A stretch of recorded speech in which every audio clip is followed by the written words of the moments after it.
about a year later, my dad did take his own life. And then I have had to kind of make sense of that, both from an individual perspective of knowing what that feels like, and then also overcoming the loss of a parent in a very tragic way, which combined together my personal journey and also the journey that I experienced with my dad created what I do and why I do what I do. Awe Genge, this is Mental Mythos, hosted by Asekho Toto.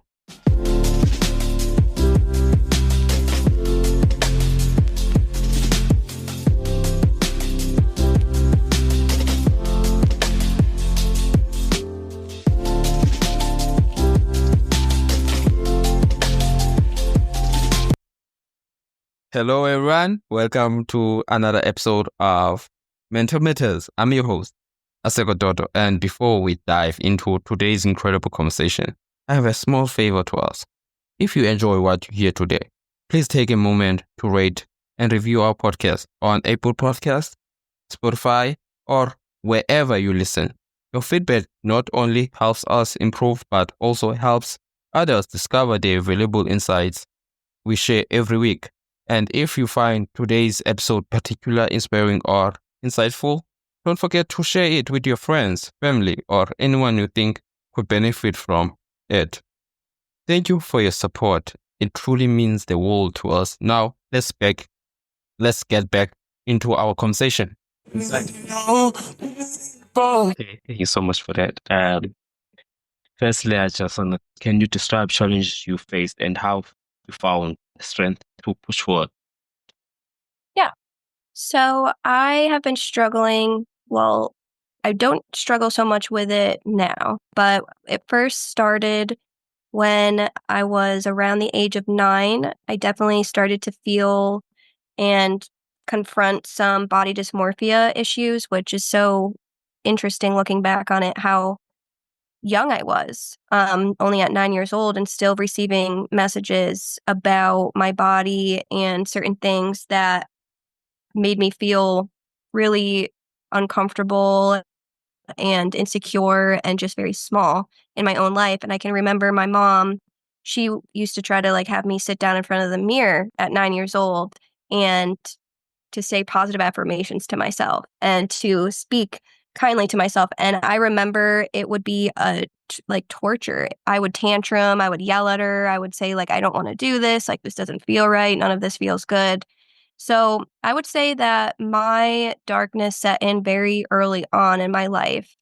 And at the time, too, I was living in a house with my father, who was also battling his own demons of depression and anxiety, and he struggled a lot with alcoholism.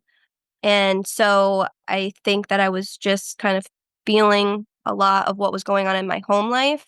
My mom was very present in a lot of ways, but there was still some level of uncertainty and unsafety, and my mom would work really late at night and everything, so I never fully could fall asleep, and I just felt a lot of just not feeling safe in my own house unless I was around my mom.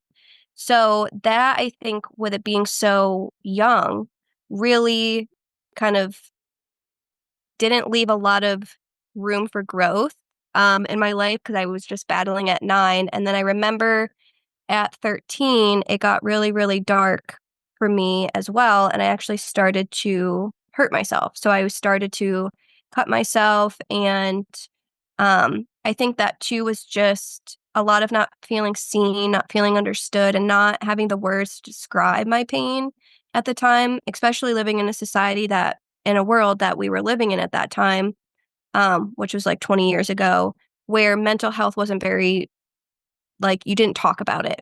It wasn't something that you could just go up to your mom or your dad or a teacher or anything, because it's not something that is everywhere. And I think just in the last decade, maybe, and even maybe the last 6 years or so, it's really become something that more people talk about, podcasts, different things, and really confronting the truth of our pain and understanding that we're way more than just our physical bodies or our mental bodies. We have emotional bodies and we have hearts that we have to take care of, and it's really important. So I think that my heart got shut down very early on. So at 13, like I said, I started to hurt myself and the dark thoughts. And that's actually when I would say I became more suicidal.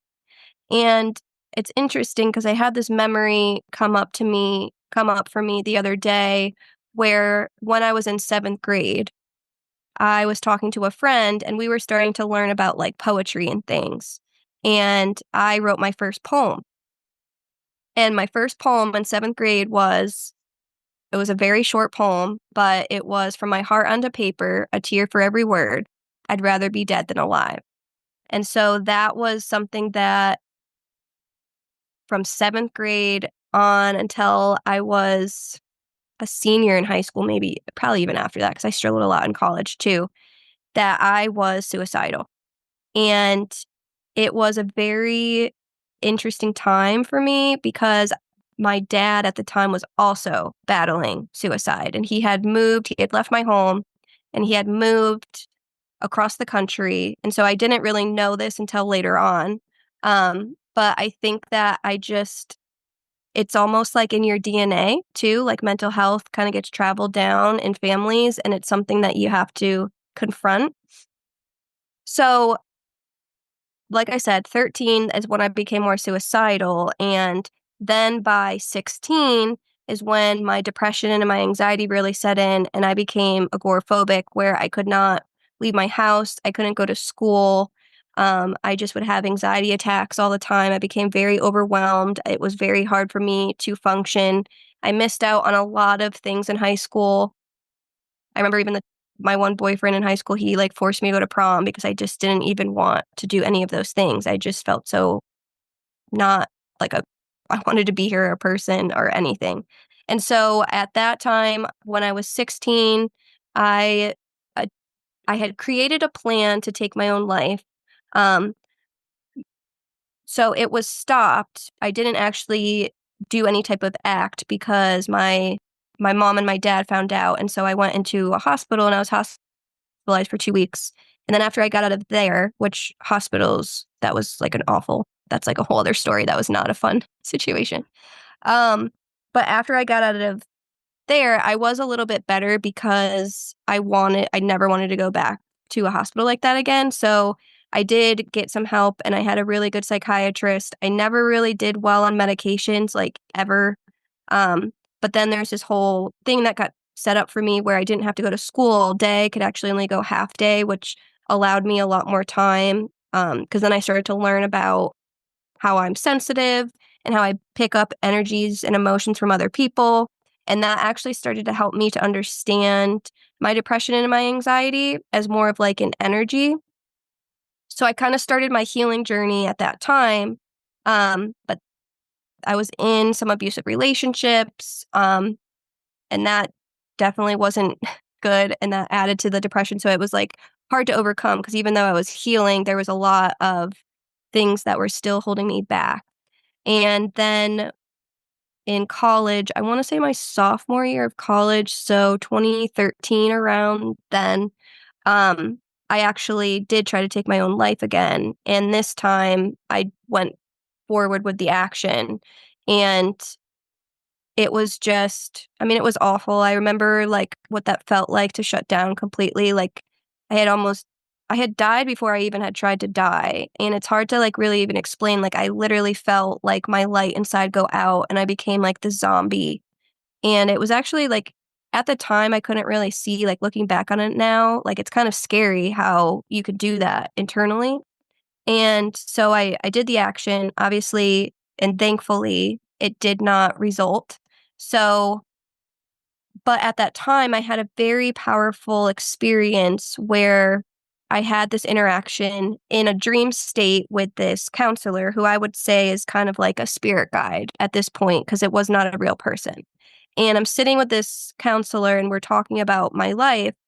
And it's interesting how I created this situation internally of over like having a counselor or a therapist or someone to talk to. And looking back on that now, I think that's one of the reasons why I do the type of work that I do. But they had sat with me and he was talking to me and he was like, okay, well, let's go back and relive your life. Like, let's look at where this originated. Let's start to understand certain things. So I took him back through my life of where certain issues in my life originated and my journey and my trajectory and where I felt like I wasn't seen and heard and all these things. And then we kind of really understood the ways in which people, like, it was this very interesting thing, and because this is like a dream, like I'm saying, this wasn't a real person, but in this dream, he was also helping me to see that these people that were doing these things to me were also having their own pain and their own personal experiences. So then he would even ask things like, well, what do you think that originated for them? So it just kind of started to create this like expansion of consciousness for me. And then we got to this point in the journey where he was like, okay, so we went and we looked back at all this pain, but where can we look in your life at the positives? So where can we start to see the good things that happen to you and the good connections and the good memories? Because when you get so depressed and you become so like anxious and afraid and insecure, it's really hard to notice the positive things that are going on in your life. And then that makes you even smaller because when you fill yourself up with this energy of anxiety and depression, which is an energy, and granted, certain things are happening in your life that are definitely causing these situations, you don't see the good. And so then there's not a lot of room for growth or an opportunity to come out of that depression, especially if you're being surrounded by people who aren't doing anything to help themselves either. They can't help you if they can't help themselves. So that was like a really big switch for me when we went back and we were looking at all the positives and all the good memories. And then I started to feel lighter and I started to feel good. And I remember I was like laughing and joking and we were just like, oh, like, yeah, like that was cool. That was great. And like all these memories started to surface for me. And then I remember saying to this counselor in my dream of, you know what? I actually want to live. I want to be alive. And he said, okay, great. Like, this is music to my ears. I'm going to go get a cup of water. Would you like some water? And I was like, yeah, sure, I'll get some water. And then he got up and he left because I was in the hospital in my dream. And then he got up and he left. And then I woke up from my dream in the hospital and it was all dark and there was no one there besides my mom. And I looked over at my mom and I said, where'd the guy go? My mom said, what guy? And I said, the guy that I've been talking to for hours, my counselor. And she said, there's been no guy. It's only been me here for hours. So that's how I came to learn and understand that this was not a real person, that this was actually a journey that I was going through internally, and that it was myself that chose to come back and helped myself to make that decision. And then after that, I mean, I was sick for like a good 2 weeks, so it did take me a while to come to, and it was like a very scary time in my life. But after that, I started to feel better in the sense of I wanted to get help and I wanted to get real help. And so I went into this bookstore on my college campus and I found this book and it was called The Magic.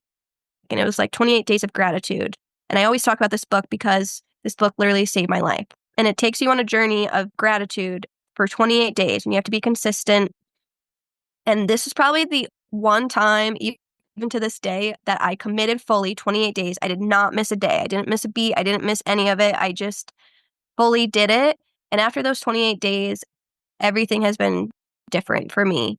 I continue to practice gratitude. It led me to meditation. It led me to yoga. I felt better. I could see the types of relationships I needed to have in my life. I could see the people that I needed to let go of. It's still been a journey, for sure, for my personal self. But since 2013, I have not tried to take my own life.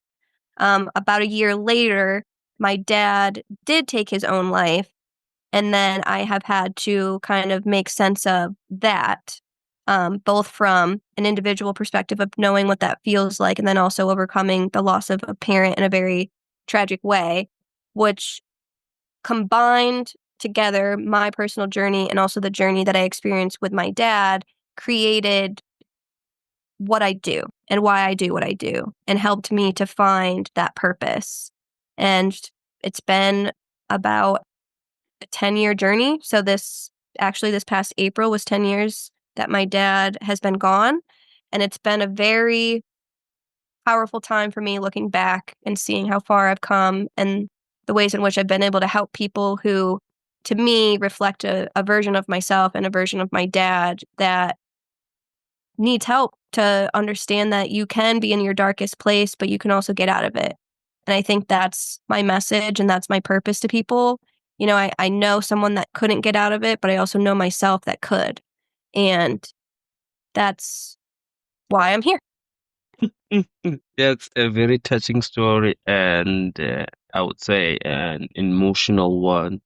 And actually, one thing that I've realized today is the fact that the theme of these consistent stand interviews, the fact that I've been having conversation about healing, I've been conversation about grief, I've been having conversation about suicide, and the one thing that I always start with is the fact that suicide is a temporary solution for you, but not for your family. Because once you are gone here, they will regret of not listening to you in terms of they will start blaming themselves because of your death. And I'm really glad that you were able to come here and tell your story and being able to inspire others to not take their life.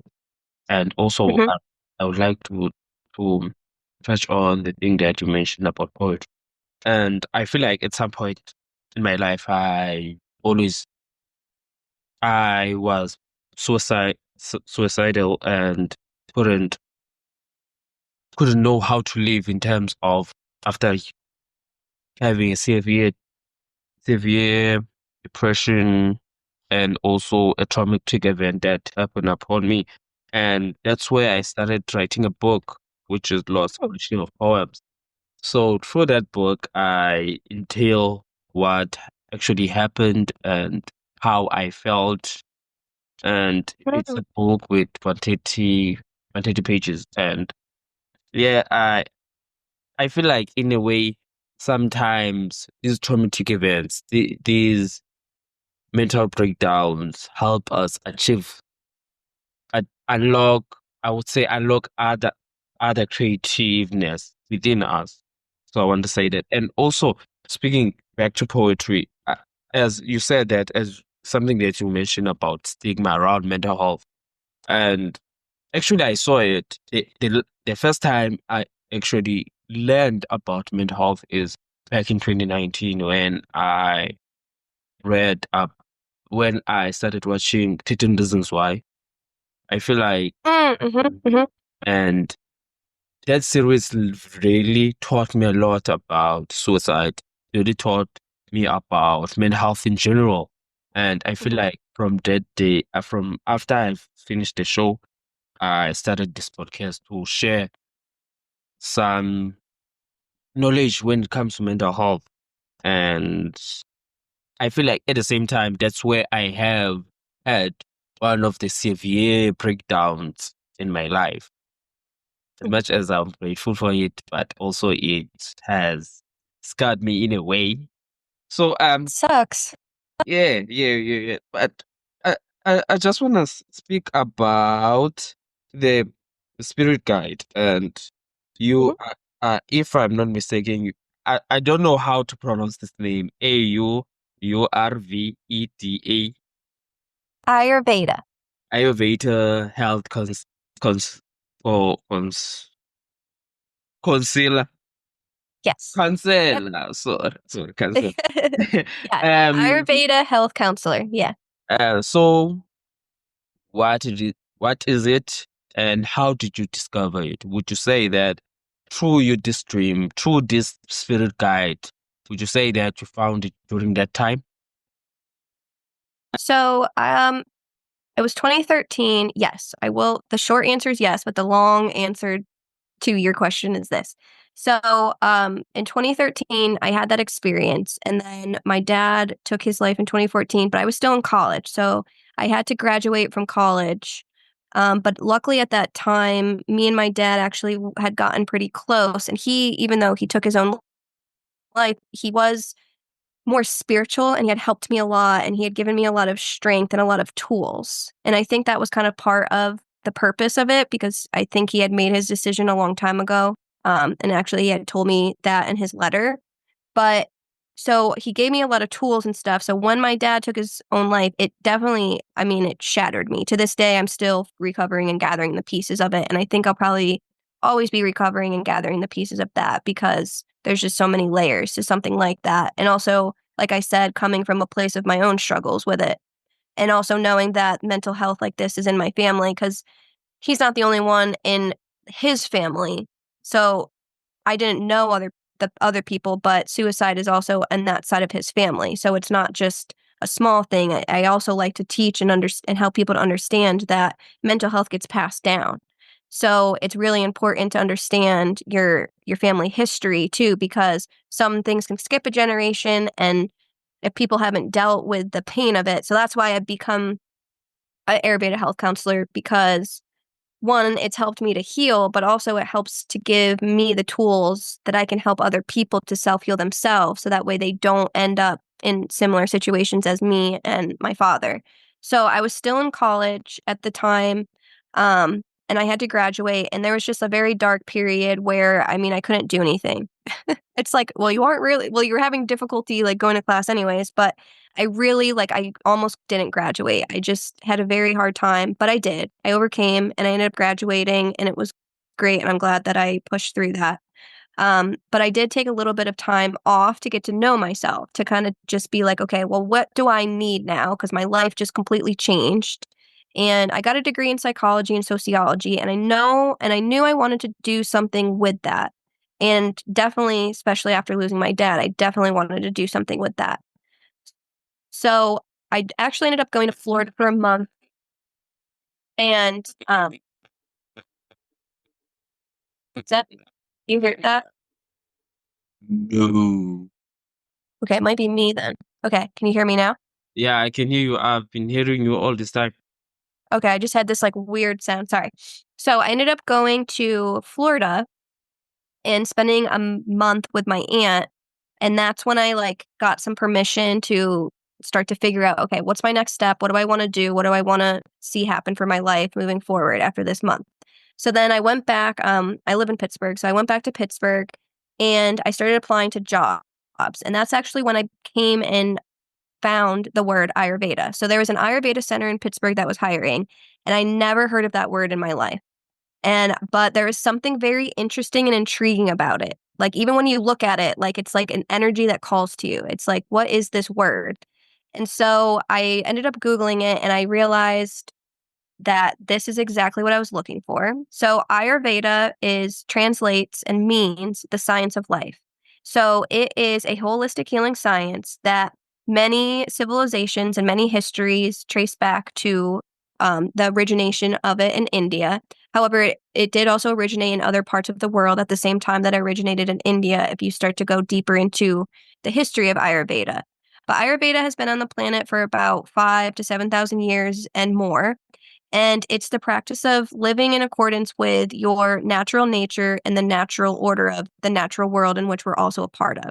So human beings are very much a part of nature, and we are not outside of nature as our society and our world would have us believe in a lot of ways.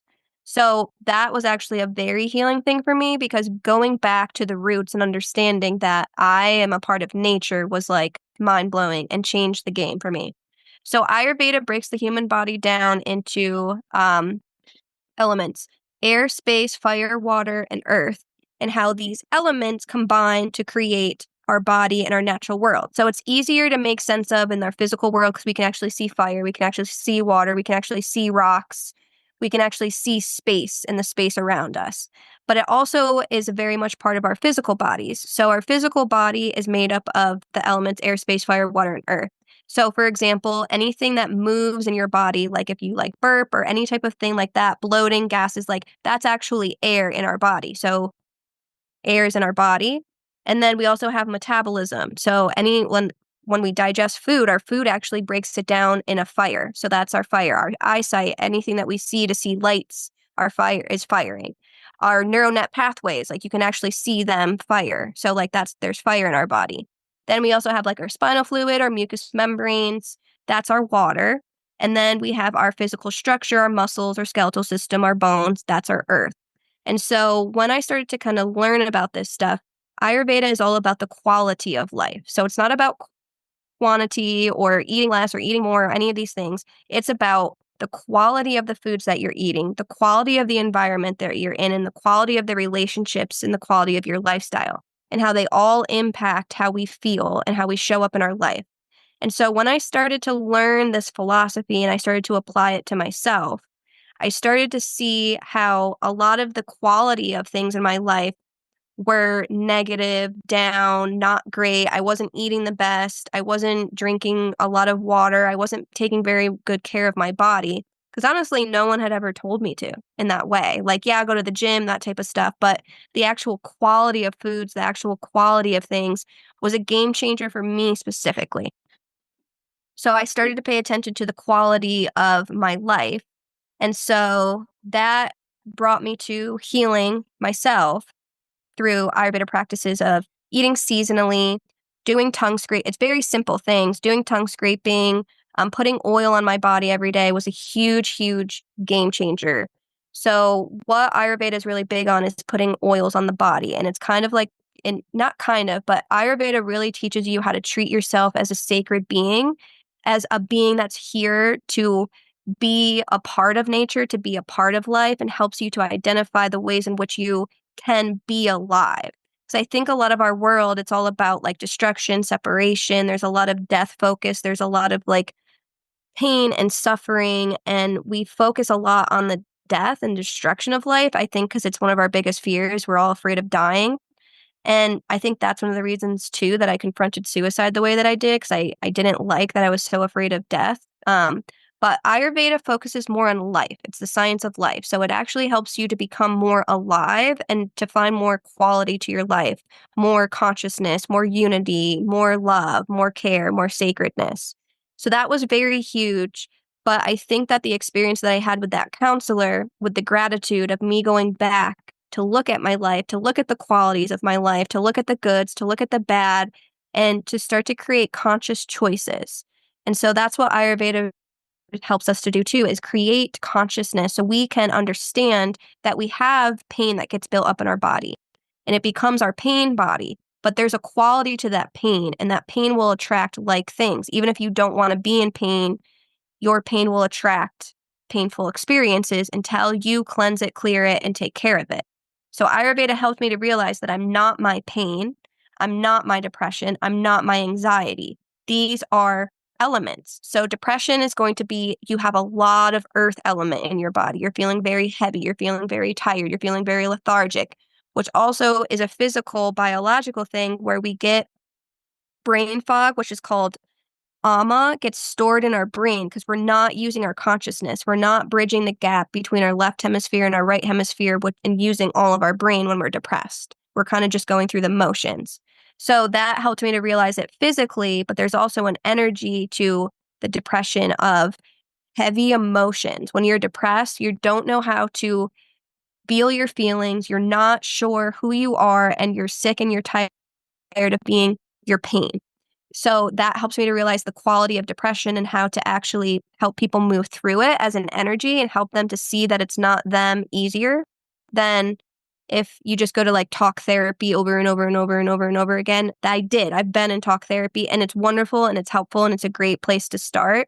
But when it comes to removing energy and starting to make shifts and changes in your body, that's going to be important to recognize that you still have to make choices around the quality of foods, the quality of people, the quality of your lifestyle too. It's not something that you can just talk. Like, you got to do. You got to put into action. You got to start to show up. So that was really eye-opening for me. It helped me to want to do this and help other people with it because it just brought me so much health and healing. That's a wonderful story, and I love the fact. I love how you have explained it, and you went into depth. And I'm seeing that the initial interview was supposed to be 30 minutes, and I'm seeing that we are running out of time. And Oh, yeah. Sorry. I know I talk a lot. no problem. I really appreciate it. And before we just Liv, I just wanna ask you this final question, and Mhm. as you mentioned body dysmorphia and body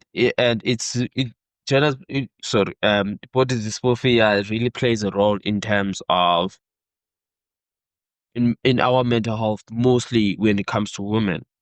So, what tools or strategies do you offer to help clients achieve healthy mind body connections? Hopefully, you will keep it short. Yeah, I will try. So, like I said, when I started to put oil in my body, so every single day I do a self massage, and that's just putting oil and bringing nutrients and honoring the health of my body. That has started to create, it actually creates a mind body connection because you're using your own loving touch and you're putting kind words. I always use an affirmation or something. And so that actually started to help me to see that my body is not necessarily an object of desire, right? Like it takes me places, it helps keep me safe, it digests my food.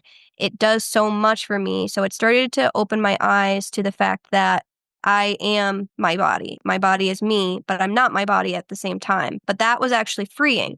So when you start to understand that you are a consciousness and that your body is here keeping that consciousness encapsulated and safe, you start to be like, oh, okay, so I am really like a temple. So I started to just see that for myself. And then now when I have, especially women, I like to work. I mean, I do work with men, but I do like to work with women because that's who I'm a woman. And especially like you said, with body dysmorphia, it's very important. And I see it like plague so many women. So that's one thing that we work on is creating a very good like self-care routine. And that helps with the mind body connection. And I wanted to keep it short. I understand, and also because of time, and I wish we could have had more time in terms of diving deep. As saying you have a very love for the conversation of finding healing, helping people in terms of fulfilling, fu- living fulfilling lives and building their resilience Yes. and it this conversation really touched on my side. I really felt like in a way enjoyed it and learned some things. In all honesty, I didn't know body body dysmorphia, dysmorphia, and the more I continue on doing this podcast, the more I learned about these different types of mental illnesses, and I really appreciate you for bringing it up and also sharing your story. And I'm gonna say what I've been saying to you. I've been saying to other guests that the more we tell our stories, the more we inspire other people to tell theirs. Because as you mentioned that mental health has been a stigma in general.